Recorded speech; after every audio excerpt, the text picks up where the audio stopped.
But to start off our program, Jeff Bezos published a letter on the front page of today's Washington Post, basically saying, I did this because I had noble reasons, and who are you to ask why? And, quack, quack, quack. I'm the rich guy, you're not, basically. We haven't heard from the billionaire publisher of the Los Angeles Times. He's not quite that high profile. We also learned that last Sunday, the richest man in America, who owes most of his wealth to President Obama bailing out his electric car company and his government contracts, endorsed a man for president who's a naked racist, fascist, and xenophobe who Donald Trump famously said, "My whole life I've been greedy, greedy, greedy. I grabbed all the money I could get. I'm so greedy. I want to grab all that money." Right. And then, as I pointed out, the greedy billionaire owners of the Los Angeles Times and the Washington Post basically said, to hell with democracy. There's money to be made. They're basically worried that Donald Trump is going to become president and go after them. I get that. I'm worried that Donald Trump will become president and go after me. There's little doubt in my mind that he will. He would if he became president. But, I think I have some courage. I'm just astonished that Jeff Bezos doesn't, or Bezos, or however you say his name. But the larger question here, I think, because I'm not a billionaire, is, whatever happened to the sense of obligation that wealthy Americans used to feel to help out their country and her people in need? I mean, maybe it's all the new money. Maybe it's just good old-fashioned greed. Maybe it's the nearly psychopathic drive to crush everything and everyone in your way to make your first $1 billion that twists people's perception and perspectives and their view of their fellow citizens. I don't know, whatever it is, this concept of noblesse oblige, the obligation of nobility, the obligation of great wealth to help those who are not as fortunate. It's an old French word that's now become basically an English word. It seems dead for today's conservatives among the morbidly rich. Now, it wasn't always this way. Andrew Carnegie came to this country at the age of 13 with $2 in his pocket. Within 4 decades, he was the richest man in the world. He funded 2,509 libraries. He left a massive foundation. He gave away every penny he owned, or pretty much, before he died. Joe Kennedy, made a fortune during the Great Depression, during the bootlegging era. But, before that, he was a bank president at 25. He was a millionaire at the age of 30. And he and his wife, Rose, pounded into their children the idea that because of their great wealth, they had an absolute obligation to serve their nation and its people, particularly those most in need.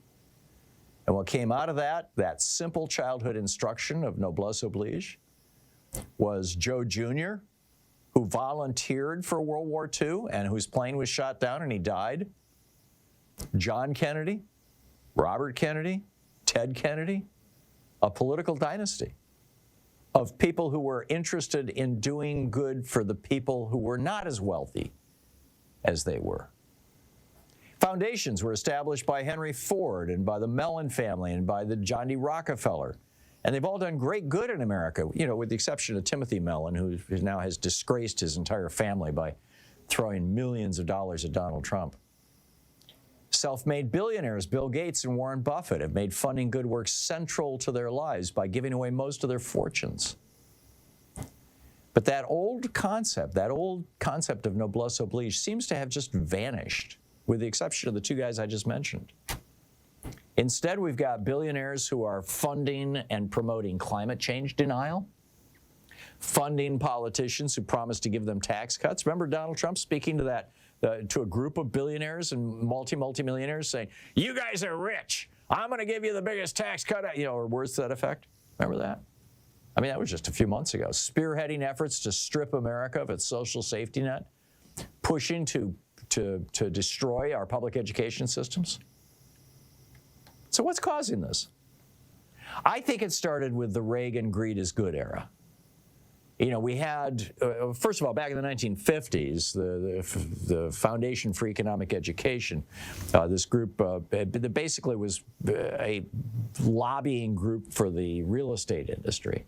I'm not sure if FEE was, but a lobbying group for the real estate industry invented the Libertarian Party out of whole cloth in order to have a political lobbying arm against rent control and subsidized housing.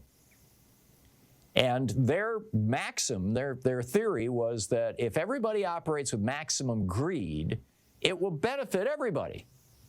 Ayn Rand doubled down on this with her writings. You know, as John Kenneth Galbraith famously wrote, the modern conservative is engaged in one of man's oldest exercises in moral philosophy. That is, the search for a superior moral justification for selfishness. And these guys are funding think tanks to promote, you know, the billionaires' worldview and you know, worship of billionaires. We have, so there's that. I mean, there's this change in attitudes that, like I said, I think you can track back to Reagan. Also, America now has the greatest income inequality in the world, in the developed world. The morbidly rich have largely separated themselves from the rest of us. They travel on private jets through private airports that don't even have security. They vacation on their massive private yachts with Supreme Court justices. They live in gated compounds with round-the-clock security and live in butlers, cooks, and nannies. They don't have to interact with us. So they live in a separate world. Another thing that may be causing so many of America's billionaires to abandon philanthropy is the globalization of wealth. Many of these people are running, you know, international companies. So they no longer feel you know, a connection to their community. And another thing that's possible is that when Reagan lowered the top tax bracket from 70% down to 25%, he eliminated the incentive to fund a foundation, to give money away, because you got tax breaks for doing that back in the day. 2 minutes. And finally, some billionaires are now embracing what they call philanthrocapitalism. Instead of giving money to a nonprofit, they'll give money to a private school or a private prison company, saying, you know, privatizing these things is a good thing.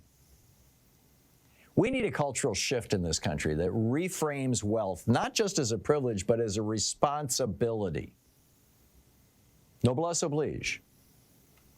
And there's a bunch of different levels at which we should do this. Number one, we should start teaching the concept of noblesse oblige, like Joe and Rose Kennedy did to their kids in elementary school. We also need social recognition of those few people, you know, like Bill Gates and Warren Buffett, who have done this. They need to be applauded more. We also need to return to the tax incentives for philanthropy by returning to a top tax bracket well north of 50%. And finally, we want to encourage and reward filmmakers and television producers like, you know, Frank Capra, who's now passed away, but, you know, It's a Wonderful Life. Remember that movie? It's kind of a Christmas classic. I mean, we occasionally get a taste of noblesse oblige with, for example, the Dark Knight series of movies, the Batman movies, where Bruce Wayne is a rich guy who you know, puts on his Batman costume to go out and help his city and the you know, the poor people in it. You know, the rich, as Jesus kind of obliquely referenced, speaking about the poor, will always be with us. But there are ways we as a society can encourage the rich to be less destructive of the public good.